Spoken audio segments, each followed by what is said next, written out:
They told you the story was perfect. They told you the story was consistent. They told you the story was divine.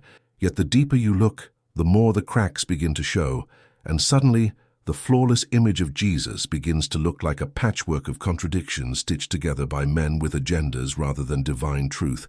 And today, we are going to expose 9 contradictions that do not just raise questions, but explode the entire foundation of the Jesus story and prove that what billions believe as fact is nothing more than fiction.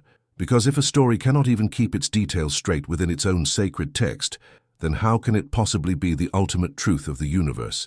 So let us begin with the first shocking contradiction, and once you hear it, you will realize that the entire house of cards starts tumbling. The first contradiction is about the birth of Jesus. One gospel insists he was born in Bethlehem because of a census that forced Joseph and Mary to travel there, while another gospel paints a completely different picture that places the family directly in Nazareth with no mention of a census at all, and historians have long pointed out that the census described in Luke does not align with any known Roman census of the time, meaning that the story was fabricated to fulfill an Old Testament prophecy about the Messiah being born in Bethlehem. So already the so-called historical accounts are contradicting themselves and inventing false events to make prophecy look fulfilled. And when believers are pressed on this, they are forced to invent elaborate explanations that only dig the hole deeper, because if God inspired these writings, then why would the most important event of his Son entering the world be told in conflicting ways? Could it be because men were crafting myths, not recording history? And it does not stop there, because the second contradiction hits even harder. When we look at the genealogy of Jesus in Matthew and Luke, we find that they are completely different. One traces the line through Joseph's father named Jacob, while the other says Joseph's father was Heli. One goes back through David's son Solomon, while the other traces through David's son Nathan. These are not small details. These are foundational claims meant to prove that Jesus was the rightful heir of David's line, and yet they cannot even agree on who his grandfather was, meaning at least one of these accounts is false, if not both. And when Christian apologists are confronted, they desperately argue that one genealogy is biological and the other is legal, but this is nothing but a smokescreen with no textual basis. The contradiction remains glaring and unsolvable, and if something as central as the lineage of the Messiah cannot be consistently presented, then what else in these texts is fabricated? And here lies the thought-provoking question. If 2 people gave you radically different family trees for the same man, would you trust either of them? Then why do we trust the Gospels? And as we continue, we see that these contradictions are not rare mistakes, but systematic evidence of a story stitched together from conflicting traditions. The third contradiction is about the very identity of the disciples themselves. In one gospel, the names of the 12 differ from another gospel, with some men included in one list but not the other. And how can something so basic be inconsistent? Were the writers not inspired to get their names right? Or was the truth that multiple communities invented their own traditions about who followed Jesus, and later writers tried to force them together under one narrative? And if the closest followers of Jesus are in dispute, then the foundation of the church is built on sand. And that leads to the fourth contradiction, which is even more devastating. In the Gospel of John, Jesus dies on the day of preparation before the Passover meal is eaten, while in the Synoptic Gospels, he clearly eats the Passover meal with his disciples before being arrested and crucified. That means Jesus dies on 2 completely different days, depending on which gospel you read, and this is not some minor slip. This is the very heart of the story, the death of Jesus, the crucifixion, the moment of supposed salvation, and yet they cannot even agree on when it happened.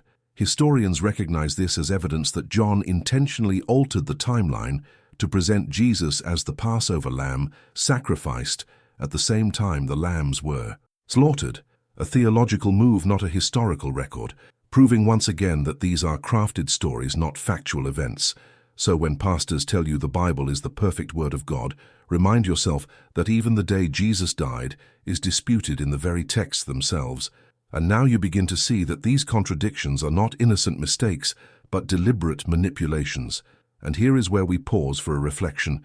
If the most central figure of the most followed religion in the world cannot be consistently described by the very documents meant to preserve his memory, then what does that say about his reality? Perhaps it says that he was never real to begin with, that he was a fictional construction molded by competing communities to fulfill expectations and gain followers. And if that thought shakes you, now hold on, because there are still 5 more contradictions to unravel that will rip the curtain away completely, and every single one of them will leave you wondering how you ever trusted this story in the first place, because the deeper we go, the clearer it becomes that Jesus was not a historical man but a myth, and they knew it all along but hoped you would never notice the cracks. Yet here we are, shining a spotlight on the contradictions that prove Jesus was fiction. And by the end of this investigation, there will be no doubt left, only the haunting realization that the story you were told since childhood was carefully crafted to keep you believing in something that never truly happened. Now let us dive even deeper, because if the first set of contradictions shook your confidence, then what comes next will make it impossible to see the Gospels the same way again. The 5th contradiction that proves Jesus was fiction lies in the very story of his resurrection. In one account, the women who arrive at the tomb find one angel sitting inside. In another, they find 2 angels standing outside. In one version, they run to tell the disciples immediately. In another, they are told to remain silent and say nothing to anyone. These are not poetic differences. These are flat-out contradictions about the most important event in Christian faith. If the resurrection was the event that validated everything about Jesus, then how could the eyewitness accounts differ so radically? The truth is obvious. They were not eyewitness accounts at all, but later inventions shaped to fit theological agendas. And when apologists claim that these are complementary details, they ignore that silence. And proclamation cannot both be true. 1 angel and 2 angels cannot both be correct. This is a contradiction, and it proves that the resurrection narrative was written not as history, but as myth-making. Then comes the 6th contradiction, which is equally devastating in the Gospel of Matthew. Judas dies by hanging himself after betraying Jesus. Yet in the book of Acts, Judas dies by falling headlong in a field, and his body bursts open, spilling his intestines everywhere. These are mutually exclusive accounts, and no amount of creative harmonization can fix it. Either Judas hanged himself or he fell and split open. Both cannot be true. And if this was inspired by God, then why can he not keep the story straight about the fate of the most infamous traitor in history? Or is the real explanation that 2 separate communities invented different legends about Judas, and both were preserved, proving once again that this was never a unified truth, but a collection of clashing fictions? And as we reflect on this contradiction, we must ask, if the betrayer of Jesus was fictionalized and his death mythologized, then what about Jesus himself? If the villain's end is a tale, then why would the hero's life be any different? The 7th contradiction hits at the heart of Jesus' identity. In the Synoptic Gospels, he preaches primarily about the kingdom of God. He speaks in parables. He tells his followers to watch for signs. Yet in the Gospel of John, he speaks almost nothing of parables and instead delivers long philosophical discourses about his divine nature. These 2 portraits cannot be reconciled. In one, Jesus is an apocalyptic prophet. In the other, he is a cosmic logos who existed before creation. These are not different sides of the same man. They are 2 entirely different conceptions of who Jesus was. And historians agree that John invented a theological Jesus to promote his community's belief that he was divine, while the Synoptics preserved a more human, apocalyptic preacher. But if the Gospels cannot agree on who Jesus even was, then how can we trust that he ever existed at all? Contradiction number 8 goes even further, because it touches on the very moment of his death in the Gospel of Mark. Jesus cries out in despair, saying that God has forsaken him, a raw human cry of abandonment. But in the Gospel of Luke, he calmly says, "Father, into your hands I commit my spirit." And in John, he triumphantly declares it is finished. 3 completely different last words, 3 completely different portraits of Jesus at the most crucial moment. Which one is true? The truth is none of them. They are literary creations meant to convey different theological messages. And if you cannot even establish what a man said in his final breath, then how can you claim to know anything about him at all? Finally, we arrive at contradiction number 9, which slams the final nail into the coffin of the Jesus myth. After the resurrection, the Gospels cannot even agree on where the disciples saw him. In Matthew, they meet him in Galilee. In Luke, they meet him in Jerusalem. In John, it happens both in Jerusalem and later in Galilee. This is chaos. This is not inspired truth. This is conflicting folklore stitched together. and the more you look, the more it screams fiction. So when pastors and priests stand at the pulpit insisting that Jesus was real and the Bible is perfect, they are asking you to ignore the blatant contradictions that prove otherwise. But once you see them, you cannot unsee them. Once you recognize that the story does not hold together, you begin to understand why historians outside of the church treat the Jesus story as a mythological construction, a patchwork of legends designed to serve theological ends, not historical truth. And here is the thought that should linger in your mind. If this story were placed before you without the weight of tradition, if it were a tale in a book of myths, would you believe it when it cannot even keep its most important details straight, or would you laugh at its inconsistency? The answer is obvious, and that is why these contradictions matter, because they do not just raise questions, they obliterate the very claim that Jesus was a real man who lived and died as the Gospels say. Instead, they reveal a character invented, revised, and reshaped until he became the central myth of the largest religion in the world. And if that realization unsettles you, then good, because truth should shake you free from illusions. And if you have made it this far and feel the shock of what has already been revealed, then you will not want to miss what comes next, as we continue tearing down the myth brick by brick. And if this truth already shook you, imagine what comes next. Subscribe so you do not miss the full truth. By now you have seen how the contradictions in the Gospels cut deep into the heart of the Jesus story, but the power of these contradictions is not only in the details themselves, but in what they reveal about the entire structure of the narrative. And in this block we go further, because the deeper we dig, the more we uncover that these texts were not historical memories but competing legends stitched together. The 10th layer of contradiction is about where Jesus spent his time and who he was. Sent to in Matthew, Jesus says clearly that he was sent only to the lost sheep of Israel, and even refuses to help a Canaanite woman at first. But in the Gospel of John, he openly declares that he came for the whole world. So which is it? Was Jesus a nationalist prophet with a mission restricted to Israel, or a universal savior with a mission for all mankind? These two portrayals cannot both be true. And when you realize that, you begin to see that different communities invented a Jesus that fit their own needs, one group trying to keep him within Jewish tradition and another expanding him into a cosmic redeemer. But a man cannot be both exclusively for Israel and universally for all. That is a contradiction. The 11th contradiction exposes how even the miracles attributed to Jesus shift and contradict themselves. In the Synoptic Gospels, Jesus performs exorcisms frequently and drives out demons from possessed people. Yet in the Gospel of John, there are no exorcisms at all. Instead, John focuses on long speeches and symbolic miracles like turning water into wine. This is not a mere difference in emphasis. It is a completely different portrait of what Jesus supposedly did. One Jesus is a folk healer battling demons, while another is a divine philosopher performing signs. So who is the real Jesus? The answer is neither. Because when a man's life is remembered in completely different ways that do not overlap, then it is not memory, it is invention. Then comes the 12th contradiction, the accounts of who discovered the empty tomb. In Mark, it is Mary Magdalene, Mary the mother of James, and Salome. In Matthew, it is Mary Magdalene and the other Mary. In Luke, it is a whole group of women. And in John, it is only Mary Magdalene alone at first. How can the very first witnesses to the resurrection vary so wildly from one account to another?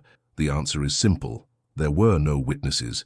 Because there was no resurrection, these stories were written later and crafted differently in each community to fit their own narrative.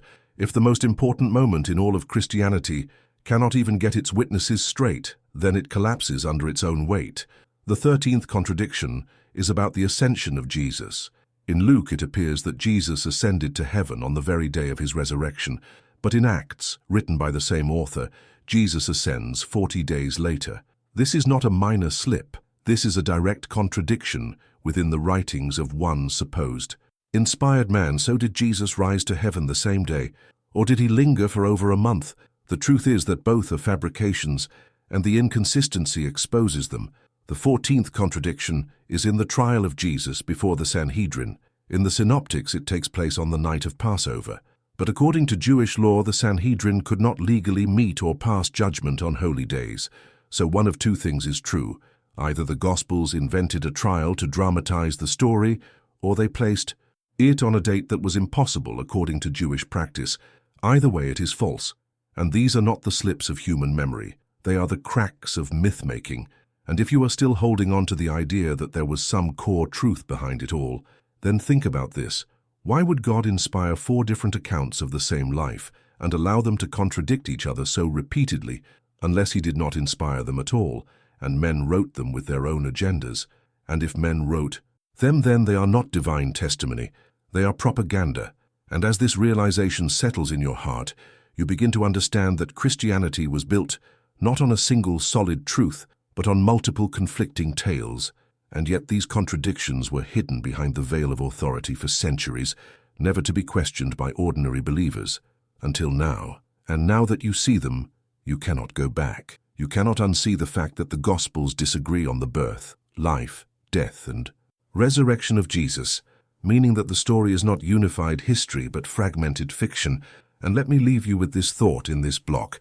If Jesus were a real man, history would have preserved one consistent memory of him, but instead what we have are contradictions layered upon contradictions, evidence not of reality but of invention. And if you feel the ground shaking beneath your beliefs right now, then good, because you are closer to the truth than ever before. The cracks we have already exposed are more than enough to show that the Jesus story collapses under its own contradictions. Yet the deeper we probe, the more devastating it becomes, because every angle of the narrative is riddled with inconsistencies that betray its fictional roots. The 15th contradiction lies in the timing and location of the calling of the disciples. In the Gospel of John, Jesus meets Andrew and Simon Peter at the very beginning of his ministry near the Jordan River and calls them immediately. Yet in the Synoptic Gospels he calls Peter and Andrew later, while they are fishing by the Sea of Galilee. Which version is true? The answer is neither, because both cannot be correct, and when the story of how Jesus even recruited his closest followers cannot be agreed upon, we see again that these are not eyewitness testimonies, but community legends later written as scripture. The 16th contradiction is in the arrest of Jesus. In Matthew, one of his followers draws a sword and cuts off the ear of the high priest's servant, while in John the Gospel specifically names the servant as Malchus and identifies Peter as the one who attacked. So which was it? An unnamed disciple or Peter himself? And why do the earlier Gospels avoid blaming Peter, while the later Gospel boldly places the act upon him? The truth is clear. These stories were adapted and reshaped over time, details added or removed depending on what served the theological narrative, not historical fact. The 17th contradiction is about the trial before Pilate. In Mark, Pilate hesitates but quickly condemns Jesus under pressure. In John, Pilate has a lengthy philosophical debate with Jesus about truth itself, before reluctantly sending him to the cross. These are not just minor differences in perspective. These are entirely different portrayals of the Roman governor. One a quick political pawn, the other a reluctant philosopher. If the events were real, they would not change so drastically in tone and content. They would be consistent, and yet they are not, proving that these accounts were written not from memory but from imagination. The 18th contradiction is found in the resurrection appearances again. In Luke, Jesus appears to the disciples in Jerusalem and explicitly commands them not to leave the city until they receive the Spirit. But in Matthew, Jesus instructs them to go to Galilee, where they will see him. Two opposite commands from the same risen Jesus. Either stay in Jerusalem or go to Galilee. They cannot both be true, and this contradiction explodes the central claim of Christianity, because if the resurrected Christ truly appeared to his disciples, then surely they would remember where it happened. Yet the writers disagree completely, and the 19th contradiction concerns the ascension once more. In Mark, the earliest manuscripts do not contain any account of Jesus appearing after death. The Gospel ends abruptly, with the women fleeing the tomb in fear and saying nothing to anyone. But later manuscripts added verses that include appearances and the ascension. This is not just a contradiction, it is proof of deliberate forgery. Later scribes inserted new material to smooth over the abrupt ending and make it match the other Gospels, which means parts of the Bible that people today hold sacred were literally edited and fabricated centuries later. And once you realize that, you can no longer trust the claim that the text is divinely protected, because the evidence of human tampering stares you in the face. And this leads us to the 20th contradiction, which is philosophical but devastating. The portrayal of salvation itself differs radically from one gospel to another. In Matthew, salvation comes by obedience to the law and faithfulness. In John, salvation comes only by believing in Jesus as the Son of God. These are not complementary perspectives, but opposing doctrines. And when the very foundation of eternal destiny is described, differently by supposed inspired writers, the conclusion is unavoidable. This is not divine truth, but theological invention. And here lies the reflection that must stir your heart. If God truly wanted humanity to know the way to salvation, why would he inspire writings that contradict each other so drastically on that very point? Unless, of course, he did not inspire them at all, and the entire edifice is human fiction dressed as holy truth. And as we reach this point, you must ask yourself how many contradictions it takes before belief collapses. How many inconsistencies can you tolerate before you admit that the Jesus story was not history but myth? And the answer is that once you see even one glaring contradiction, the perfection is shattered. But when you see dozens upon dozens, the illusion disintegrates completely. And that is why these contradictions matter, because they reveal what the church has always feared, that the Jesus you were told about never existed. He was fiction, and they knew it. And now we reach the crushing conclusion, because after laying out contradiction after contradiction, you can no longer pretend that these are minor details or harmless variations. They form a mountain of evidence that the Jesus story is not history but invention. And this final block will drive the last stake into the heart of the myth. Let us begin with the 21st contradiction that reveals the chaos within the Gospels. In the Sermon on the Mount, according to Matthew, Jesus delivers his most famous teachings on a mountain. Yet in the Gospel of Luke, these same teachings are delivered on a plain. Which is it? A mountain or a plain? This is not symbolic, this is geography. And if God himself inspired these accounts, why would such a simple fact be told differently? The 22nd contradiction involves the baptism of Jesus. In the Gospel of Mark, the heavens open, and a voice speaks directly to Jesus saying, "You are my beloved Son," while in Matthew, the voice addresses the crowd, saying, "This is my beloved Son." Two different audiences, two different meanings, and both cannot be true. The 23rd contradiction is about the recognition of Jesus after the resurrection. In Luke, the disciples on the road to Emmaus do not recognize him until he breaks bread. In John, Mary Magdalene mistakes him for a gardener until he speaks her name. How could his closest followers fail to recognize him? And why do the stories differ in how the recognition occurs? The truth is, they differ because they were invented to carry symbolic meaning, not to report historical events. The 24th contradiction comes in the crucifixion narratives themselves. In Mark, darkness covers the land from the 6th to the 9th hour. In John, there is no such darkness. In Matthew, the earth quakes and the dead rise from their tombs. In Luke, none of that happens. These are not eyewitness accounts. These are legendary embellishments meant to make the death of Jesus appear cosmic and earth-shattering. But if such incredible events truly happened, there would be records outside the Bible. Yet there are none, proving they were fictional inventions. The 25th contradiction is in the nature of Jesus' family. In Mark, his family thinks he is out of his mind and tries to stop his ministry. But in John, his family is portrayed as supportive at crucial points. So were they doubters or believers. The contradiction cannot be ignored, and it reveals again that the communities behind these stories shape them to fit their own needs. The 26th contradiction is about the resurrection timing.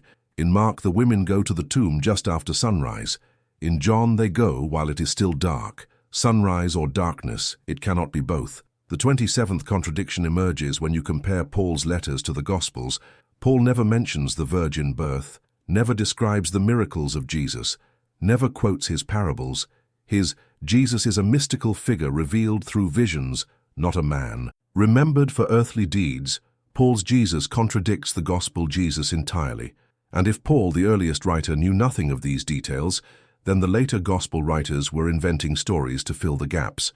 And this is perhaps the most devastating contradiction of all, because it shows that the earliest Christianity did not revolve around a historical Jesus, but around a spiritual myth, later fleshed out with fictional stories.